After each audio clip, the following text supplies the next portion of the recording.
आजकल बच्चों का स्क्रीन टाइम काफ़ी बढ़ गया है। अगर मैं छोटे बच्चों, बहुत छोटे बच्चों, इन्फेंट की बात करूं तो कई बार ऐसा बोला जाता है कि वो खाना नहीं खाते बिना फ़ोन के।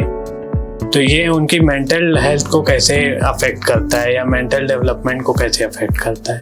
देखो, पहले कैसा होता था ना, जैसे हमारा फैमिली सिस्टम अलग था, जॉइंट फैमिली सिस्टम होता था या कुछ एक दो मेंबर्स तो और होते थे, तो बच्चा देखा देखी भी खा लेता था। आजकल के डिजिटल एरा में जैसे हम सब जी रहे, तो बच्चों को कौन से थ्रेट्स के साथ में बचना चाहिए या उनको कैसे टैकल करना चाहिए? देखिए, एआई तो अभी is going to take over everything eventually, और आप इससे भाग नहीं सकते।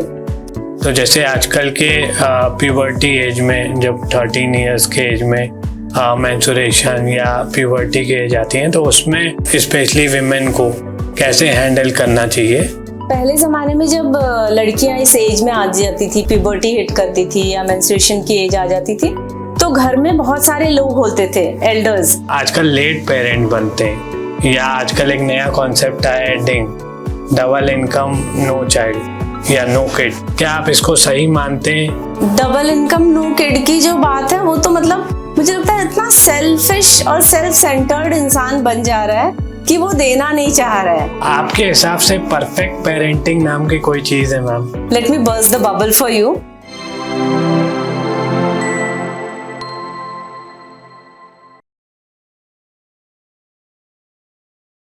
हेलो दोस्तों, वेलकम टू आवर शो पॉडशॉट में आपका स्वागत है। लास्ट टाइम जब हमने वीडियो शूट किया था, जिसको आपने काफ़ी पसंद किया, आपने काफ़ी कमेंट्स किए, वीडियो काफ़ी वायरल हुआ, और आपकी स्पेशल रिक्वेस्ट पे आज हम फिर से एक बार एक नए टॉपिक के साथ लाइफ पेरेंटिंग के ऊपर बात करेंगे।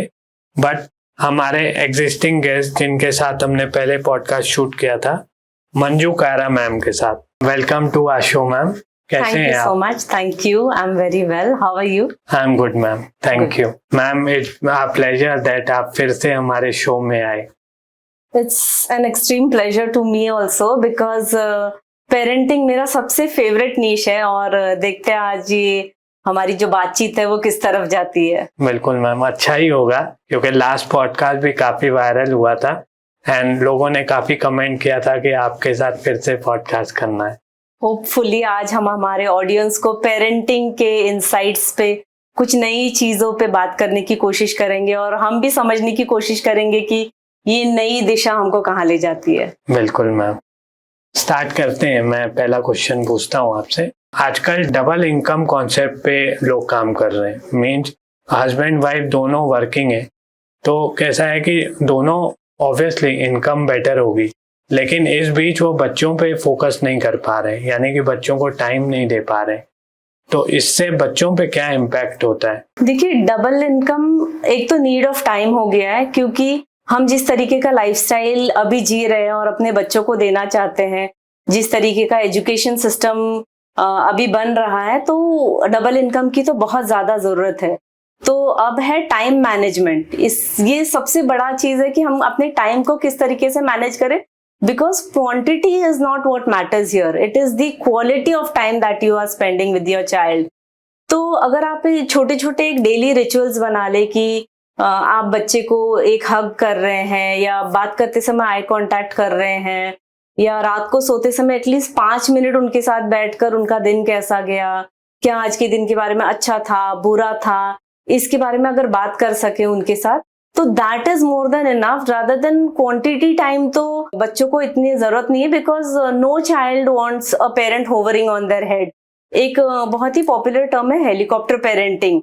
तो हेलीकॉप्टर पेरेंटिंग बच्चों को बिल्कुल पसंद नहीं आती है। वो हेलीकॉप्टर पेरेंटिंग का मतलब ये होता है कि पेरेंट जो है वो बच्चे के सर पे हमेशा होवर करते रहता है, और बच्चों को ना वो फ्रीडम नहीं मिलता है। फ्रीडम इन सेंस कि एक जैसे आप एक पौधा भी लगाते हैं, तो उसको ना आप पानी डाल देंगे, खाद डाल देंगे, उसको आप बढ़ने देंगे, क्योंकि धूप चाहिए, हवा चाहिए, वो अपने आप लेगा। We don't have to give them sunlight, या हम उनको रोज रोज ऐसे हवा देने की कोशिश नहीं करेंगे, फैन नहीं करेंगे उनको। तो बच्चों का भी ऐसे आप प्रॉपर नरिशमेंट दीजिए, क्वालिटी टाइम दीजिए, उससे ज्यादा क्वांटिटी की बहुत ज्यादा जरूरत नहीं होती है।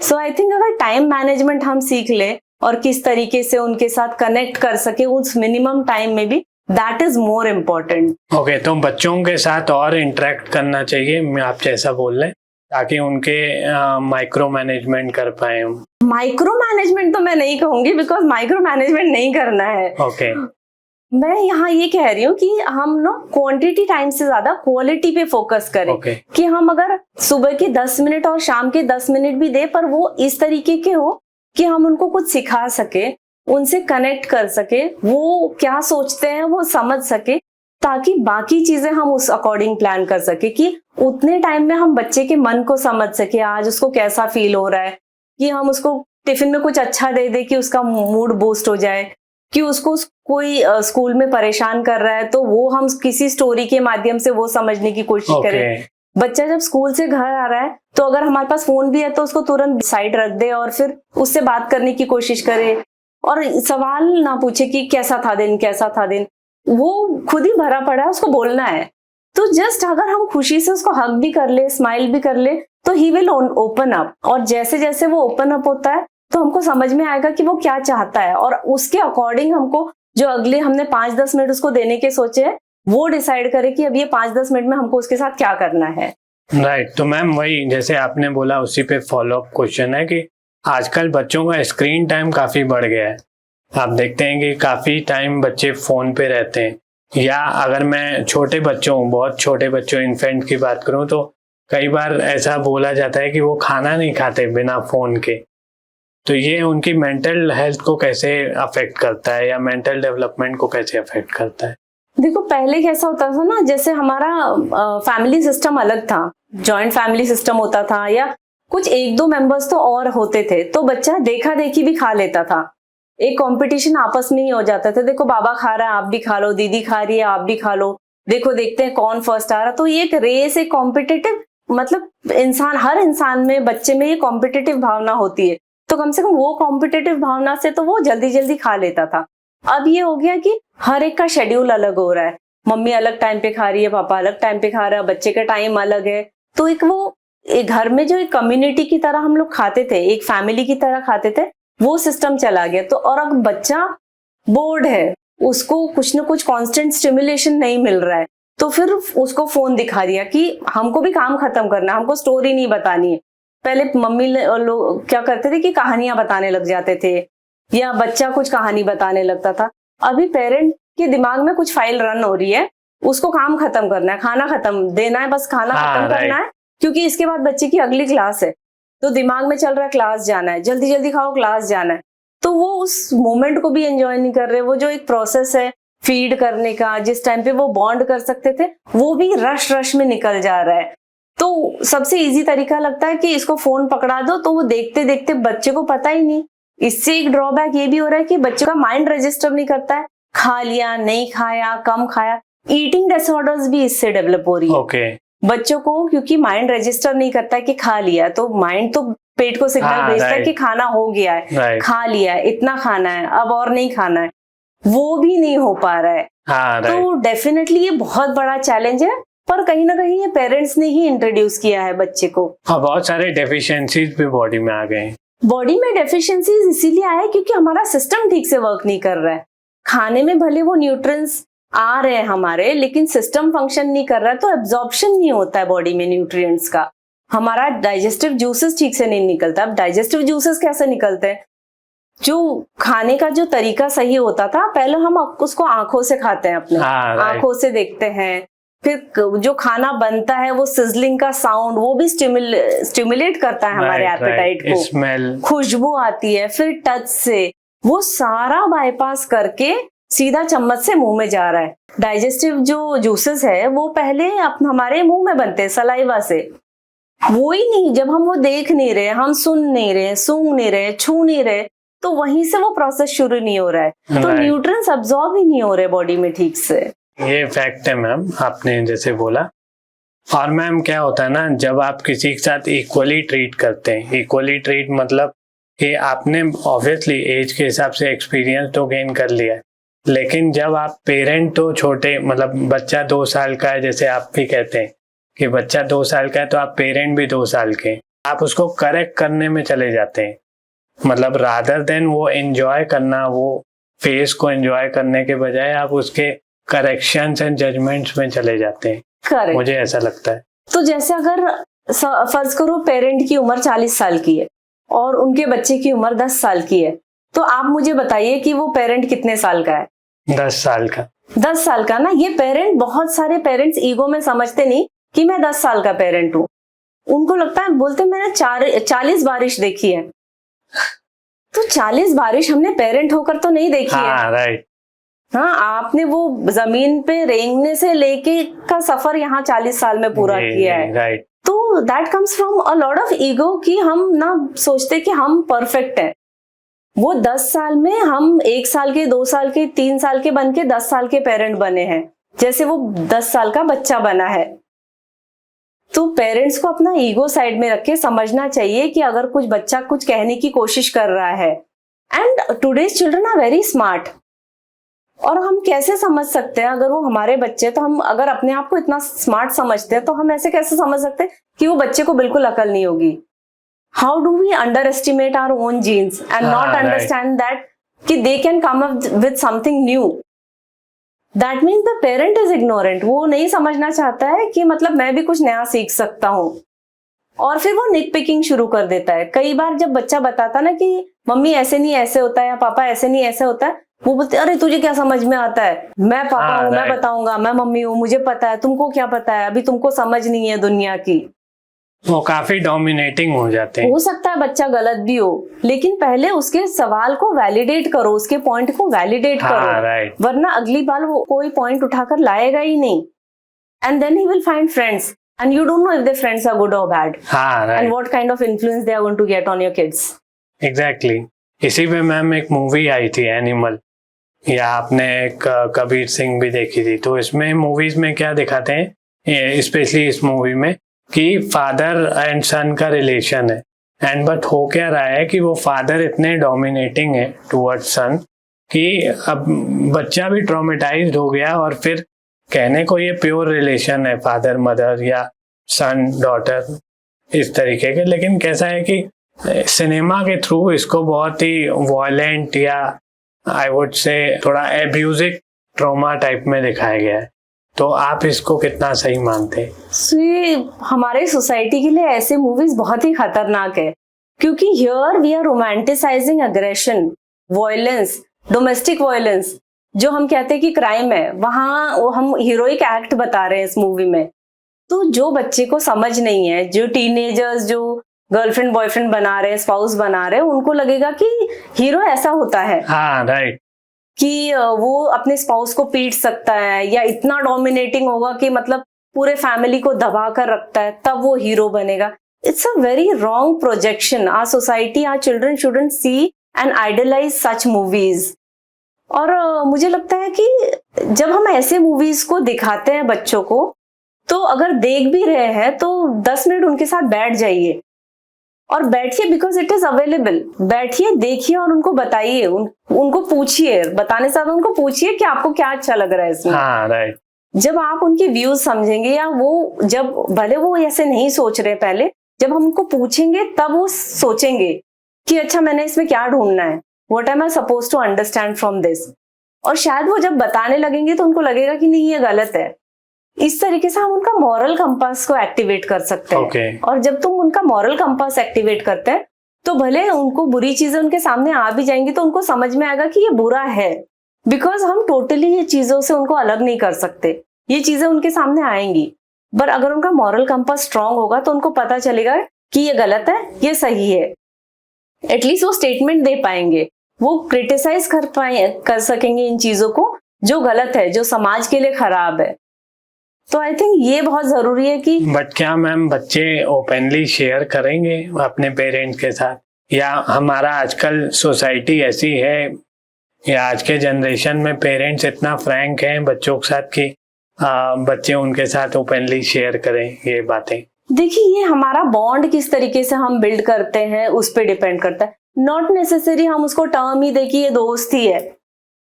आजकल बहुत सारे ये भी है कि फ्रेंडली पेरेंट। तो हम जरूरी नहीं हर वर्ड को हम किसी कंपार्टमेंट में या किसी टर्म में डालें।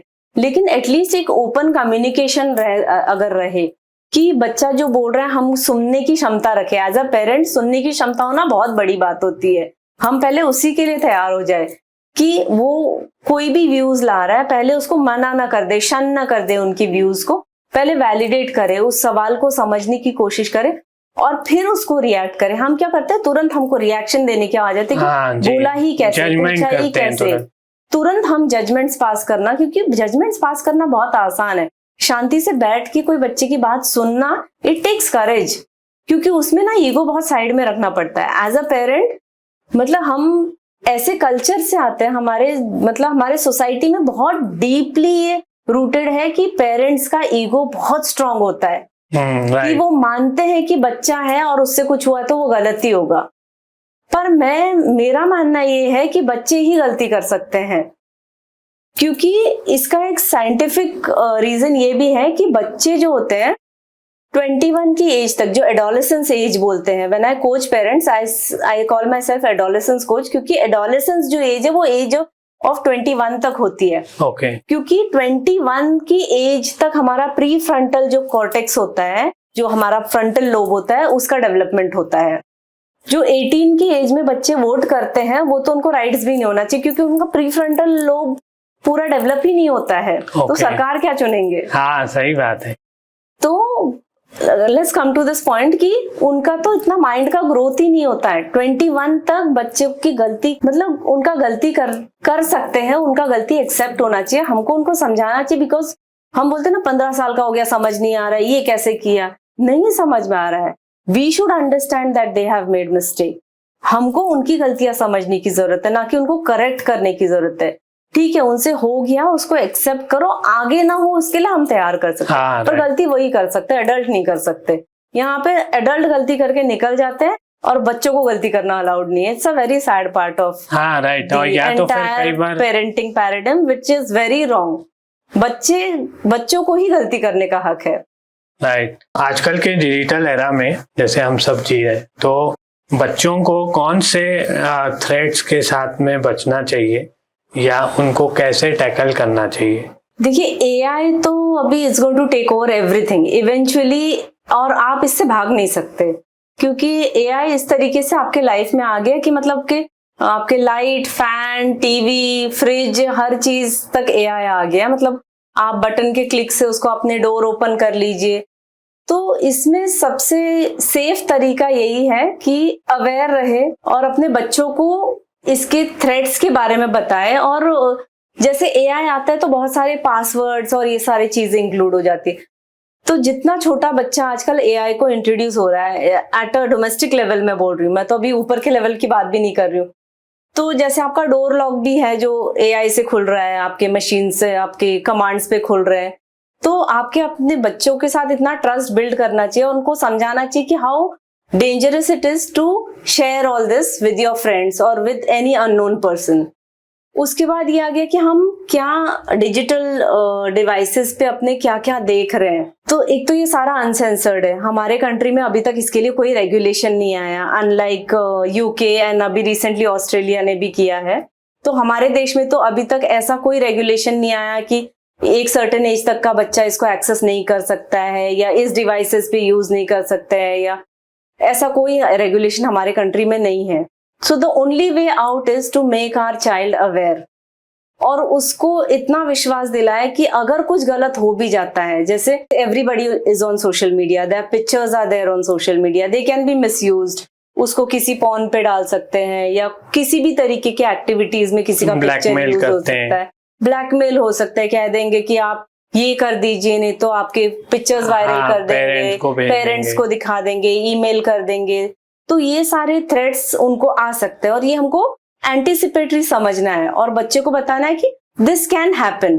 और अगर गलती से कभी हो जाए, I know you will not do this, ये बताए I know you will not do this, but if anything ever goes wrong you can come to me and I will trust you and we will work this together. हम इसमें से बाहर कैसे निकलना है, हम साथ में मिलकर इसको करेंगे। So when you think as a team, when you work as a team with your child, then I think ये threats से हम उनको बचा पाएंगे, क्योंकि हम नहीं जानते अनफॉर्चुनेट चीज कब किसके साथ हो जाए। हमारे आपके साथ भी हो सकता है, बट हम इतने लोगों को आंसरेबल नहीं है, पर बच्चा डर जाएगा तो वो डरने के बाद सबसे पहले आपके पास आना चाहिए, इतनी अश्योरिटी आपके पास होनी चाहिए राइट कि अगर जिस दिन वो डरेगा तो he should come to you and not to some other friend who will end up blackmailing him. हाँ, और अगर कोई अननोन स्ट्रेंजर उनको ब्लैकमेल कर भी रहा है तो उनको फर्क नहीं पड़ना चाहिए, बिकॉज उनको ये ट्रस्ट हो कि मेरे पेरेंट्स मेरे साथ हैं। एब्सोल्युटली और एब्सोल्युटली। मैंने कुछ गलत नहीं किया तो मुझे क्यों डरना है। जी, और कभी कुछ गलत हो भी जाएगा तब भी उनको पता चलना चाहिए कि ऐसी कोई गलती नहीं जिसमें से निकल नहीं सकते। अगर आपको अपने बच्चे को सेल्फ हार्म से बचाना है या किसी भी अनफॉर्चुनेट हादसे को होने से बचाना है तो आपके बच्चे को ये अश्योरिटी देनी है कि अगर कुछ कभी गलत भी हो जाए, still I am there with you. हाँ राइट। जैसे मैंने आपको थोड़ी देर पहले कहा कि बच्चे ही गलती करेंगे, तो हमको ये एक्सेप्टेंस लेना पड़ेगा, उनको अश्योरेंस देना पड़ेगा कि anything goes wrong, I am here for you. उसके बाद देख सकते क्या करता है। We can not abandon our child, we should never do that, because we are here to help them grow. और उनकी गलतियों से ही वो सीखेंगे, उनकी गलतियों से हम भी सीखेंगे कुछ ना कुछ। राइट। सो उनको सेफ्टी प्रोवाइड करना, उनका नरिशमेंट देखना, उनको एक हेल्दी हाउस मिले, ये हमारा प्राइम रिस्पॉन्सिबिलिटी है। इसलिए उनकी मेंटल सिक्योरिटी बहुत इंपॉर्टेंट है। हाँ ऑब्वियसली।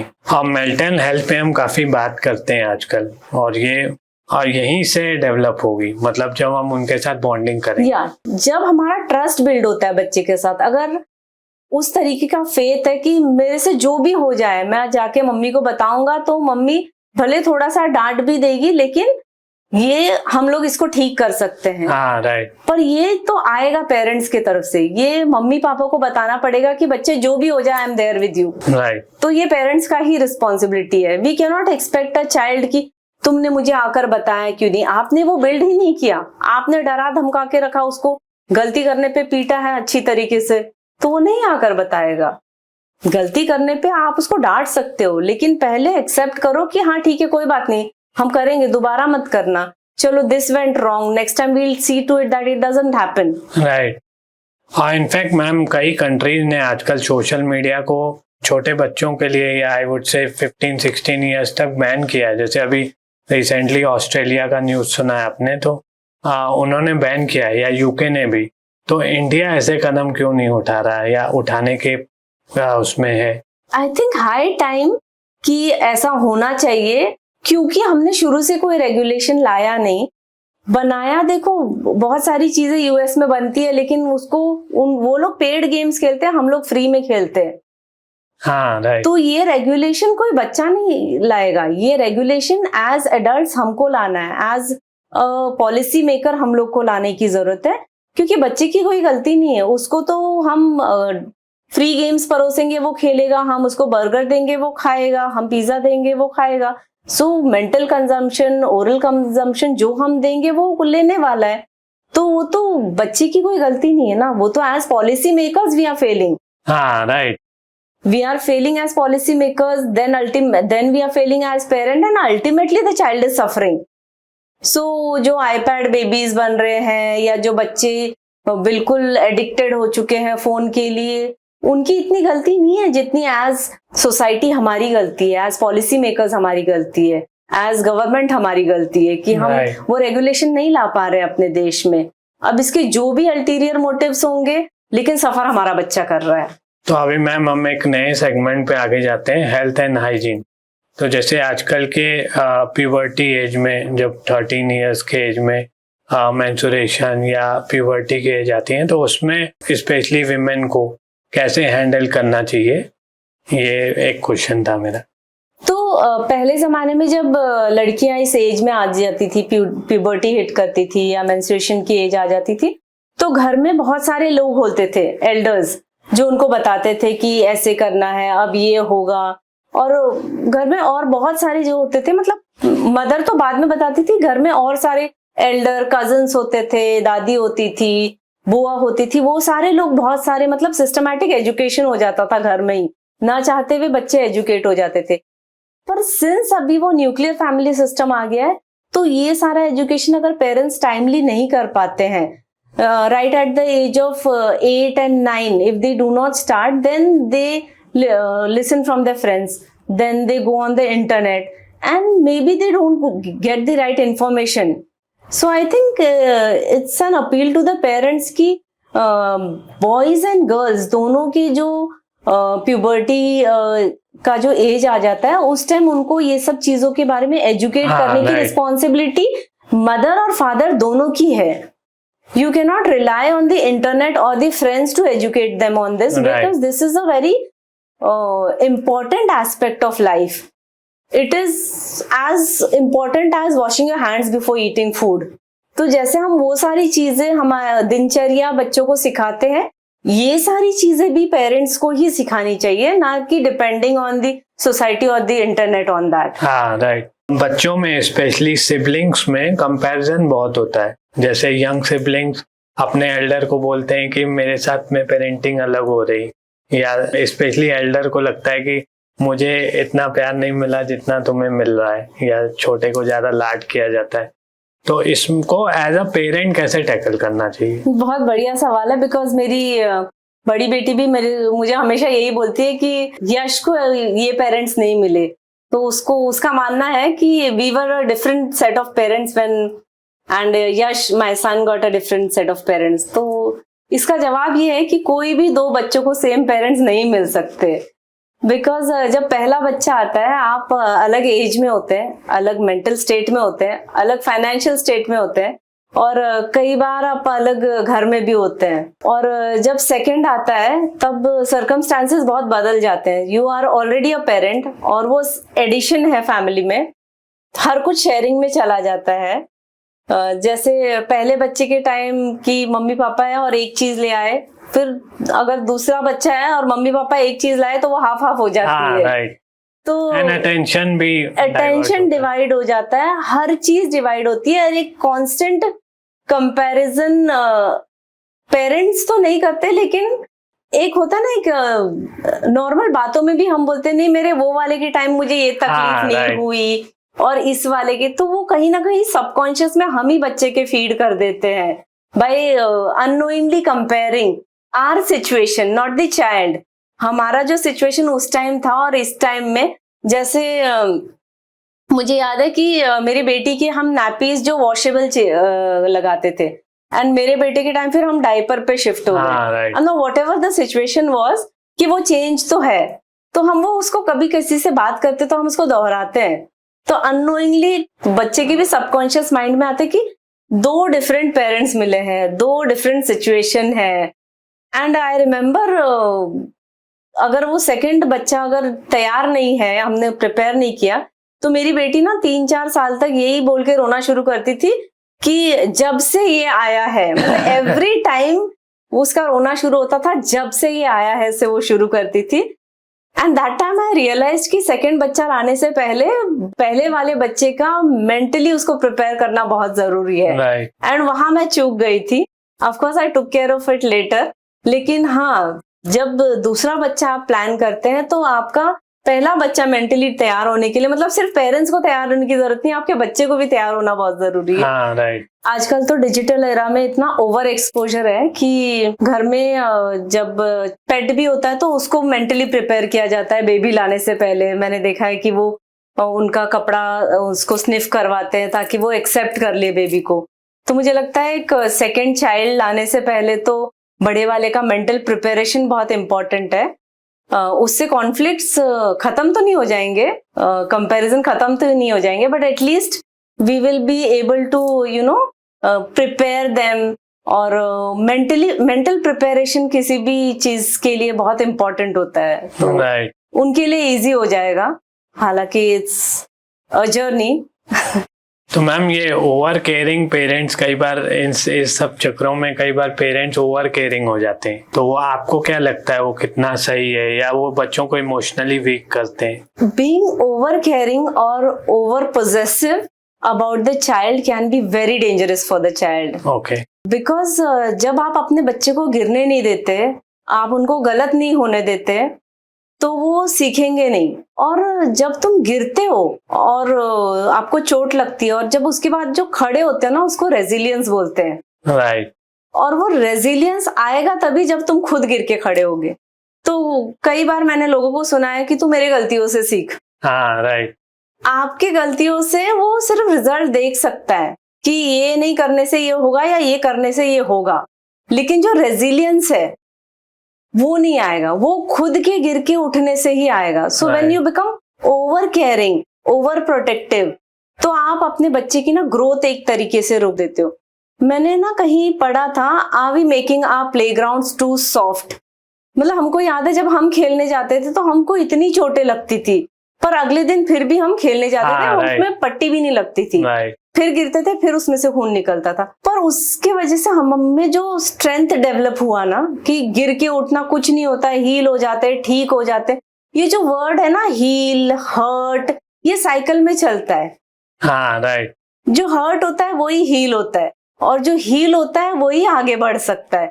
तो बिना हर्ट हुए कोई हील नहीं हो सकता है, और ये प्रोसेस से हर इंसान को गुजरना बहुत जरूरी है, क्योंकि आगे बहुत सारी चीजें ऐसी होंगी, उनको हर्ट मिलेगा अलग अलग तरीके का, और उसमें से हील होना ये रेजिलियंस सिखाता है। हाँ, राइट। एंड मैम, ये कर्मा में भी जैसे बोलते हैं कि कर्म तो हर किसी को करना है, एंड इनफैक्ट वो जो आपके मस्तक में लिखा है, या जिसको बोलते हैं हमारी नियति में लिखा है, वो तो मिलना ही है। बट हम बीइंग पेरेंट बहुत पॉजेसिव हो जाते हैं कि नहीं, बच्चे को ये तकलीफ ना हो, बट वो जब तक वो जर्नी से क्रॉस नहीं होगा तब तक उसको एक फ्रूटफुल फल, जिसको हम बोलते हैं, फ्रूट नहीं मिलेगा। ये बहुत बढ़िया बात कही आपने कि कर्म आपके नसीब में जो लिखा है वो तो मिलेगा ही, लेकिन नसीब में जो लिखा है वो मिलने के लिए कर्म करना बहुत इम्पोर्टेंट है। श्री कृष्ण ने भी युद्ध के मैदान में खड़े होकर यही कहा है, यही समझाने की कोशिश कर रहे हैं कि जीत तो तेरी निश्चित है, लेकिन लड़ना तुझे पड़ेगा। हाँ, राइट। कि तुमको ये सब मिलना तो तय है। अब वो अर्जुन भी यही परेशान है कि जब मिलना तय है तो मैं लड़ू क्यों। हाँ, राइट। अब सार यही है कि कर्म करना है। राइट, राइट, सही बात है। मिलेगा तभी जब कर्म करोगे। तो सारी जिंदगी का सार यही आके निकलता है कि आपकी नियति में भले कुछ भी लिखा हो, वो फलित तभी होगा जब आप उस पर कर्म करेंगे। हाँ, राइट। और ये बच्चों को सिखाना चाहिए ताकि आगे जो भी उनके चैलेंजेस लाइफ में आने वाले हैं तो वो उसको पॉजिटिवली ले। बिना एक्शन के रिएक्शन आएगा ही नहीं। हाँ, राइट। एक्शन तो मतलब वो तो साइंस का भी यही नियम है, you have to perform something to get something up. Right. तो वो रिएक्शन चाहिए, कोई आपको रिजल्ट चाहिए, प्रोडक्ट चाहिए, काम तो आपको करना ही पड़ेगा। सो ये बहुत जब इजीली हम दे देते हैं ना बच्चे को, तो वो बिना कर्म के फल होता है। हाँ, वो आदत बच्चों को कभी नहीं डालनी। मतलब जो हम लोग स्कूल में जब बहुत अच्छा लिखते थे तो हमको वो गोल्ड स्टार टीचर जो स्टिक करके दे देती थी या पेन से बना देती थी, वो हमको यही मोटिवेट करती थी कि आप करो, आपको ये मिलेगा। हाँ, राइट। हमको ये बचपन से सिखाया जा रहा था। तो पेरेंटिंग में भी हमको ये समझने की जरूरत है कि है तुम्हारा ही, जैसे श्री कृष्ण कह रहे हैं, तय तुम्हारा है तुम्हारा ही, लेकिन कर्म भी करना पड़ेगा। राइट। बिकॉज कितना भी हो, अगर आप कर्म नहीं करोगे तो वो तो सारा हाथ से निकल जाएगा। Right, agree. आप उसको संभाल ही नहीं पाएंगे। तो संभालने के लिए भी, लायक बनने के लिए आपको अपने आप पर काम करना पड़ेगा। Exactly. और ये पेरेंट ही इनकलकेट कर सकते हैं। फर्स्ट टीचर्स पेरेंट्स होते हैं। हाँ, राइट। जैसे कई आजकल लेट पेरेंट बनते हैं, या आजकल एक नया कॉन्सेप्ट आया है डिंग, डबल इनकम नो चाइल्ड या नो किड। तो इस केस में क्या आप इसको सही मानते हैं? देखिए, डबल इनकम नो किड की जो बात है वो तो मतलब मुझे लगता है इतना सेल्फिश और सेल्फ सेंटर्ड इंसान बन जा रहा है कि वो देना नहीं चाह रहा है। और ऐसा किसी इंसान को नहीं होना चाहिए कि वो सारा अपने तक सीमित रखना चाहता है, कमाना चाह रहा है खुद ही। मतलब नेचर का प्रोक्रिएशन, मतलब आप एक पेड़ भी लगाते हैं तो आप चाहते हैं फल दे। जो पेड़ फल नहीं देता, अगर आम का पेड़ लगाया वो फल नहीं दे रहा है तो उसको काट देते हैं कि ये फल नहीं दे रहा है।